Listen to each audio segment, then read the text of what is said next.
తర్వాత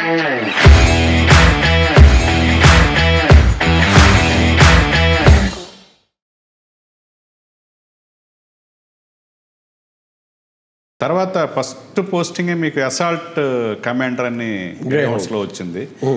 చాలా మందికి ఏఎస్పీ గానో ఏసీపీ గానో అలా పోస్టింగ్లు అవుతాయి కదా. కానీ ఆంధ్రప్రదేశ్లో అప్పుడు 100% ఐపీఎస్ ఆఫీసర్స్ ఫస్ట్ పోస్టింగ్ 3 నెలలు అసాల్ట్ కమాండర్ గ్రేహౌండ్స్గా పనిచేయాలి. 100%. అప్పుడు మనకు jungle warfare, guerrilla warfare, anti Naxal warfare మీద అవగాహన వస్తుంది. ఇది ఆంధ్రప్రదేశ్లో చాలా మంచి ట్రెడిషన్, డిఫాల్ట్ అందరికీ వస్తుంది. సో మేము కూడా చేసాము. నెక్స్ట్ పోస్టింగ్ ఎప్పుడైనా సబ్ డివిజన్లో ఏఎస్పీగా పోస్టింగ్ వస్తుంది. అది కూడా నాకు జమ్మల్మడుగు కడప ఏఎస్పీగా పోస్ట్. అప్పుడు మీరు ఏఎస్పీగా రాగానే ఫస్ట్ ఫ్యాక్షన్ ఏరియా. అప్పుడు మీరు ఫస్ట్ స్టార్టింగ్ ఆ ఫ్యాక్సిస్టులతో ఎలాగ ఫేస్ చేశారు అప్పట్లో? ఇప్పుడు కూడా జమ్మల్మడుగులో 50 దాటిన వాళ్ళతో మీరు అడిగితే ఏఎస్పీ బాక్చి అని చాలా మంది గుర్తు పెట్టుకుంటారు.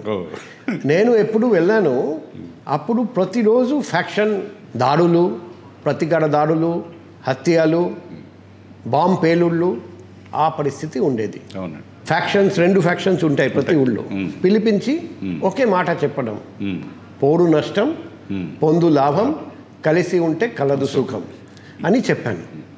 సో ఊడికి వెళ్ళి పొద్దున సాయంత్రం రాత్రి నిష్పక్షపాతంగా పనిచేసాము. అప్పుడు 2 వర్గాలు గౌరవిస్తాయి. 2 వర్గాలు నమ్మారు. ఈ వర్గం దేవగుడి నారాయణ రెడ్డి, ఆ వర్గం రామసుబ్బారెడ్డి. సో 2 పార్టీలు ఉంటాయి మళ్ళీ ఇప్పుడు ఇద్దరు సేమ్ పార్టీ. ఇప్పుడు ఇద్దరు సేమ్ పార్టీ అనుకుంటా. అప్పుడు ఒకరు టీడీపీ, ఒకరు కాంగ్రెస్. బై డిఫాల్ట్ ఉంటుంది ఇంకా రైవల్రీ అంతే. కానీ ఇద్దరు బాగా కోఆపరేట్ చేశారండి, బాగా సహకరించారండి. సో ఆ టెన్షన్స్ అన్ని రిలీవ్ చేశారు. అదే నేను ఎప్పుడు బయటికి వచ్చాను, ఆ ఫ్యాక్షన్ మెంటాలిటీ బాగా తగ్గిపోయింది ఈ యాక్షన్ తీసుకోవడం వల్ల. సమానంగా చూసాము. ఏ పార్టీ అయినా సరే అందరికీ ఒకటి న్యాయం జరిగింది. అది దానివల్ల ఫ్యాక్షన్ బాగా తగ్గింది. తర్వాత ఏఎస్పీ దగ్గర నుంచి తర్వాత పోస్టింగ్ అండి. ఇప్పుడు నేను జమ్మలమడుగులో మంచి పని చేశానని గుర్తించి అప్పటి డీజీ సార్ దోరా గారు నా కోసం ఒక పోస్ట్ క్రియేట్ చేశారండి, OSD రాయలసీమ. అప్పటి వరకు ఆ పోస్ట్ లేదు. నేను వెళ్ళిపోయిన తర్వాత మళ్ళీ ఆ పోస్ట్ పోయిందో. సో OSD రాయలసీమగా నేను 4 డిస్ట్రిక్ట్స్కి అప్పుడు అనంతపూర్లో ఒక OSD ఉన్నారండి. సో నాది కడప, కర్నూలు, చిత్తూరు 3 డిస్ట్రిక్ట్స్ ఇన్ఛార్జ్గా పెట్టాడండి OSDగా. అంటే డైరెక్ట్గా IG రాయలసీమ లోకేంద్ర శర్మ ఆయనకు రిపోర్ట్ చేయమని ఆర్డర్ వచ్చింది. ఐజీకి జస్ట్ మీరు సబార్డినేట్ అంతే. సో నేను ఫస్ట్ కర్నూలులో చేశాను, తర్వాత కడపలో చేశాను, చిత్తూరు ఎస్పీగా చేశారు. అది కాదు OSDగా చేశారు. అప్పుడు తర్వాత ఎస్పీ కర్నూలుగా తర్వాత చేశాను. కానీ OSD రాయలసీమగా ఫస్ట్ కర్నూలులో, తర్వాత కడపలో, చిత్తూరు వెళ్ళాలి. అప్పుడు నాకు ఎస్పీగా ప్రమోషన్ వచ్చేసింది. సో నేను ఎస్పీగా ఉమ్మడి నిజామాబాద్ డిస్ట్రిక్ట్ అక్కడికి వెళ్ళాను. సో నిజామాబాద్ ఎస్పీగా ఉన్నప్పుడు అక్కడ నక్సలైట్ అటాక్ ఒకటి జరిగిందని విన్నాను మీ మీద. అదే జరిగింది కాదు, జరగబోయింది. ఓకే. నేను చెప్తాను అందరికీ, నా జీవితంలో 2 సార్లు నాకు పునర్జన్మం లభించింది. అది మొదటి పునర్జన్మం నిజామాబాద్లో ఉన్నప్పుడు. అప్పుడు నక్సల్ ప్రాబ్లం చాలా ఎక్కువగా ఉండేది. ఇప్పుడు వైజాగ్లో నేను ఎప్పుడైనా ఆఫీస్ నుండి పనిచేస్తా. అక్కడ ఎక్స్ట్రీమిస్ట్ ఏరియాలో, నక్సల్ ఏరియాలో ముఖ్యంగా క్యాంప్ ఆఫీస్ నుండి ఎక్కువగా పనిచేసేవారండి ఆ రోజు ఎస్పీలు. సో క్యాంప్ ఆఫీస్ అంటే అప్పుడు పబ్లిక్ అందరూ క్యాంప్ ఆఫీస్కి రావాలి. ఒకరోజు ఒక ఎన్కౌంటర్ జరిగింది. అందులో రామకృష్ణ అని నక్సల్ లీడర్ చనిపోయారండి, నిజామాబాద్ ఆదిలాబాద్ సరిహద్దు ఏరియాలో. తర్వాత అప్పటి డీజీ సార్ నాకు కాల్ చేసి, బాక్చి అతని జేబు నుండి ఏం దొరికింది తెలుసా? అప్పుడు తెలుసుకున్నాను.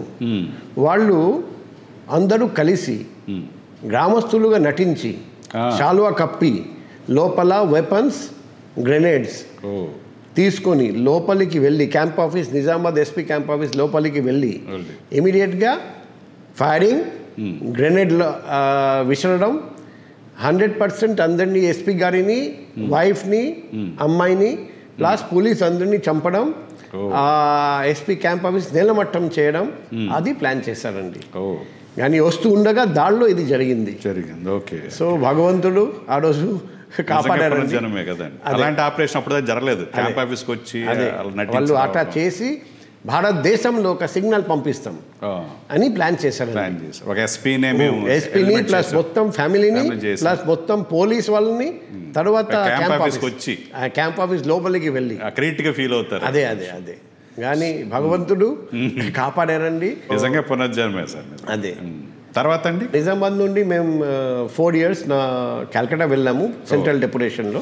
డెప్యుటేషన్ సిబిఐకి వెళ్ళారని విన్నాను నేను. సెంట్రల్ డెప్యుటేషన్ మీ ఇంట్రెస్ట్ తోటి వెళ్ళారా లేకపోతే వాళ్ళు? నా ఇంట్రెస్ట్ తోటే వెళ్ళాను. నా కలకత్తాలో నా ఫ్యామిలీ కొన్ని అవసరాలు ఉంటాయి.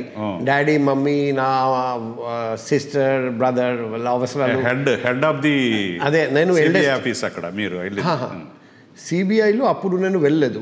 ఇది 2 సార్లు వెళ్ళాను సిబిఐకి.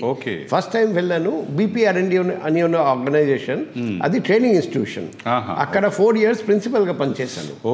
సో అదే నాకు ట్రైనింగ్ అంటే చాలా ఇష్టం, టీచింగ్ అంటే చాలా ఇష్టం. ఎందుకంటే నా ఫాదర్ కూడా టీచరే, మెడికల్ టీచర్. నా గ్రాండ్ ఫాదర్ కూడా టీచరే, ఆయన ప్రిన్సిపల్ హెడ్ మాస్టర్. నా వైఫ్ కూడా టీచర్.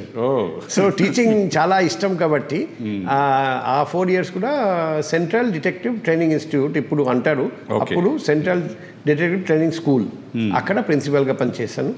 మళ్ళీ 2007 రిటర్న్ వచ్చి ఫస్ట్ కర్నూలు ఎస్పీ, ఉమ్మడి కర్నూలు ఎస్పీ, తర్వాత 1 year ISBలో MBA చేసి మళ్ళీ చదువుకున్నారు. మళ్ళీ MBA స్టడీ లీవ్ తీసుకుని బ్రహ్మాండ ఇన్స్టిట్యూషన్ కదా హైదరాబాద్ గుంటూరు, ఉమ్మడి గుంటూరు ఎస్పీగా పనిచేసి తర్వాత ప్రమోషన్ పొంది DIGగా గ్రేహౌండ్స్లో 3 సంవత్సరాలు పనిచేశాను. CIDలో ఒక 6 months అలా చేసి 8 months చేసి అప్పుడు సిబిఐలో మళ్ళీ సిబిఐ అప్పుడు ఫస్ట్ DIGగా తర్వాత జాయింట్ డైరెక్టర్గా ఫస్ట్ జాయింట్ డైరెక్టర్ పాట్నా, తర్వాత joint director north eastern zone చేసి 4 years తర్వాత మళ్ళీ రిటర్న్. కాన్ఫ్లిక్ట్స్ ఉండి నార్త్ ఈస్ట్లో అప్పట్లో బాగా. అవునండి, శారదా కేస్ అందరికీ తెలుసు కదా, అది చిట్ ఫండ్ స్కామ్, ఇవన్నీ ఇన్వెస్టిగేషన్ చేసి తర్వాత ఇక్కడికి రిటర్న్ రావడం. కర్నూలు ఎస్పీగా ఉన్నప్పుడు ఎలాంటి ఇష్యూస్ ఫేస్ చేశారు? అక్కడ కూడా ఫ్యాక్షన్ అండ్ అక్కడ ఈ సోషల్ వైసెస్, మట్కా ప్యాకట ఇవన్నీ ఎక్కువగా జరిగింది. మట్కా ఎక్కువ ఉండేది అప్పుడు. నేను ఉన్నప్పుడు అందరూ నేరస్తులు ఆ జిల్లా వదిలేసి పారిపోయారు. కర్ణాటక వేరే జిల్లాకి పారిపోయారట. నేను వెళ్ళిపోయిన తర్వాత మళ్ళీ రిటర్న్ వచ్చారట అని నాకు తర్వాత. అప్పటికే మీ ట్రాక్ రికార్డ్ వాళ్ళకి తెలిసి ఆ తర్వాత గుంటూరులో ఉండగా గుంటూరులో ఒక ఇంపార్టెంట్ ఇన్సిడెంట్, రేపల్లిలో వరద. అప్పుడు వరద బాధిత ప్రాంతం, అక్కడ నేను వకాం వేసి అక్కడే ఉండి రిలీఫ్ రీహాబిలిటేషన్ చేయడం, ఒకడు కూడా రేపల్లిలో చనిపోకుండా చూడడం, తర్వాత అది నాకు చాలా సంతోషం ఇచ్చింది.